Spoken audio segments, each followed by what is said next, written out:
Magandang araw mga bata! Ngayong araw na to, tayo ay nasa ikalawang araw ng pag-aaral ngayong ika-4 na linggo. Handa na ba kayo? Pansinin ang mga larawan mga bata. Ano ang inyong napapansin sa bawat larawan? May pagkakaiba ba sila? Dito naman kaya, ano ang napapansin niyong pagkakaiba ng dalawang larawan? At dito naman, tingnan natin. Meron ding pagkakaiba ang dalawang larawang ito.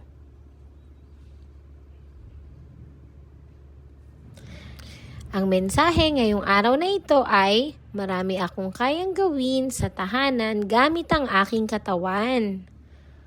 Ulitin nyo mga bata.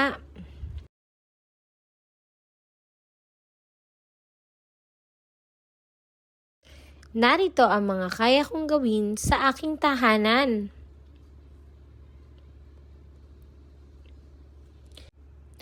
Kaya kong linisin ang aking sarili sa aking tahanan, katulad ng mga bagay na ipinapakita sa larawan.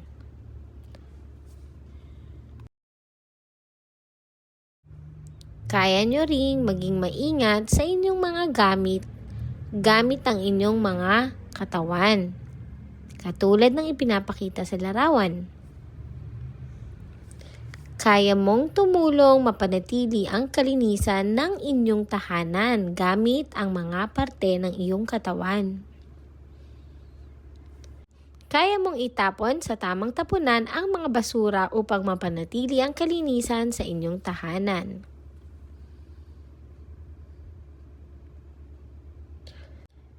Kaya mong tumulong sa inyong magulang sa pagsunod sa kanilang utos sa inyong tahanan. Paglalahat ng aralin. Napapanatili ko ang blank sa aking sarili sa tulong ng bahagi ng aking katawan.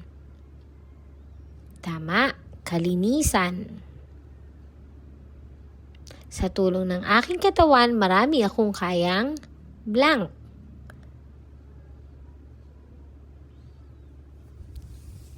Gawin. Nakakatulong ako sa aming blank gamit ang aking katawan. Tahanan. Nakakasunod ako sa utos ng aking mga blank sa tulong ng aking katawan.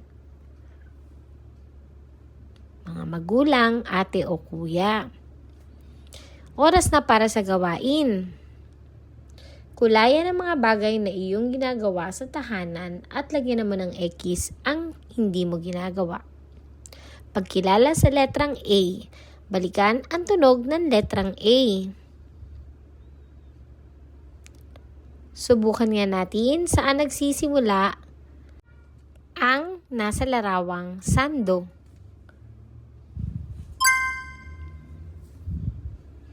Ito naman ay sandals.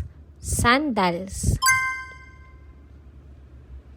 Ito naman ay melon. Melon. Aso. Aso. Mansanas. Mansanas.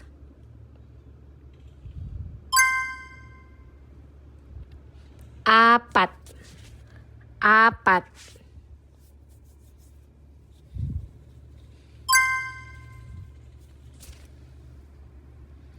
Oras na para sa gawain. Nasaan kaya dito ang mga larawan na may tunog A? Kulayan mo ito. At gumuhit ng linya papunta sa ibaba. Pagkilala sa mga bilang. Balikan natin mga bata ang bilang 3. O sa Ingles, 3. 3. 3.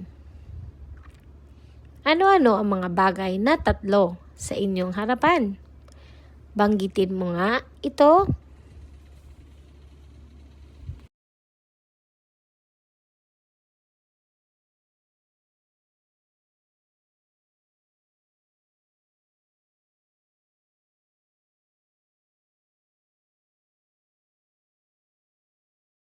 Ngayong araw na to, pag-aralan natin ang tamang paraan ng pagsulat ng bilang 3.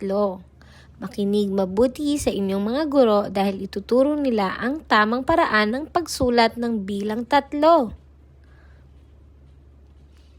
Ngayon, oras na para isulat sa hangin ang bilang 3. Magaling mga bata! Ngayon, oras na para sa gawain. Bakatin ang bilang 3.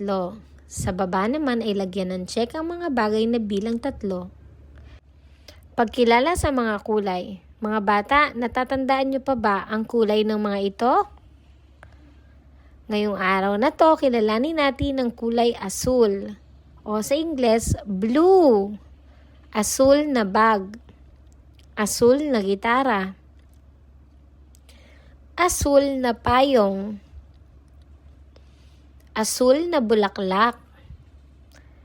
Asul na donut. Asul na libro. Sa inyong yellow notebook, gumuhit kayo ng isang malaking tatsulok at kulayan ito ng kulay asul. Oras na para sa gawain mga bata. Bilugan ang mga bagay na kulay asul. Sa ibabang bahagi naman, kulayan ang mga bagay ng kulay asul.